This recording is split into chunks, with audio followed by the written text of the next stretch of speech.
Күндөрдүн биринде падыша Харун Рашидке бир киши өзүнүн жөндөмдүүлүгүн көрсөтүп, падышанын көңүлүн көтөрүүнү каалайт. Ал кишинин жөндөмдүүлүгү бир ийнени абага ыргытып туруп, башка ийне менен жанагыийненин көзүнө киргизиштик.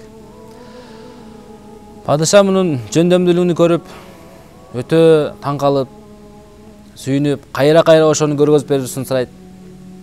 Падыша разы болгондуктан ага 100 дирхам берет. 100 дирхам берип туруп, аркасынан 100 камчы урууга өкүм берет.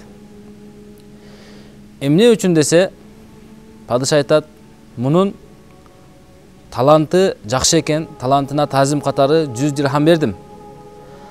А бирок аркасынан 100 камчы урдургандыгы ал адам өзүнүн жөндөмдүүлүгүнү, өзүнүн убактысыны, талантыны бир керексиз, бир пайдасыз нерсеге иштеткендигинин себебинен аркасынан камчы урдурду дейт. Ошол сыяктуу эле урматтуу бир тууган, Аллах Таала ар бирибизге, ар бир адамга өзгөчө бир жөндөмдүүлүктөрдү берген. Бир адамга байлык берген, бир адамга чечендүүлүк берген, бир адамдын акылын куч кылган. Кайсыл бир адамга Аллах Таала иззат, аброй берген.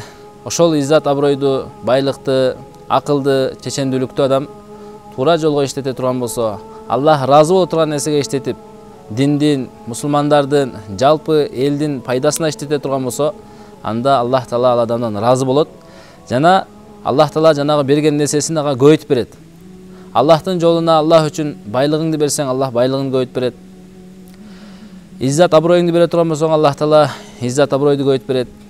Акылды, пикирди бере турган болсо, Аллах Таала акылды, пикирди көбөйтүп берет.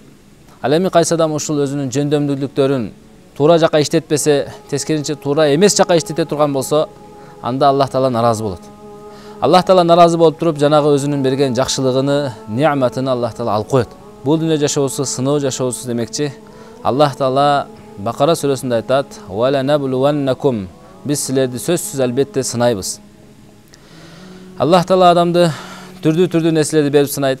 Бирөөгө байлыкты берип сынайт, бирөөдөн алып сынайт, бирөөгө такыр байлыкты бербей сынайт, бирөөнү күчтүү кылып сынайт, бирөөнү алсыз кылып сынайт, бирөөгө ден соолук берип сынайт, башка бир адамдан ден соолукту алып коюп сынайт.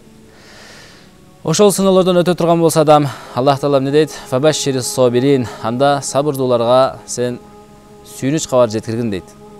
Андыктан Аллах Таала сиз менен бизге кандай бир жөндөмдүүлүктөрдү, мүмкүнчүлүктөрдү берген болсо, ошону туура жолго иштетип кала турган болсок, Аллах разы боло турган нерселерге иштетип кала турган болсок, анда Аллах Таала разы болот. Ал эми Аллах Таала разы боло турган болсо, дүйнөдө дагы, акыретте да ал адамга бактылуулукту берет. Андыктан урматтуу мусулман бир тууган, Аллах Таала берген жөндөмдүүлүктү, байлыкты, акылды жана башка ушул сыяктуу жакшы бир мүмкүнчүлүктөрдү кыска жашоодо туура жака иштетип, диндин, мусулмандардын, элдин, жердин пайдасына иштетип, Аллах Тааланын ыраазычылыгына жеткенге баардыгыбыз аракет кылайлы.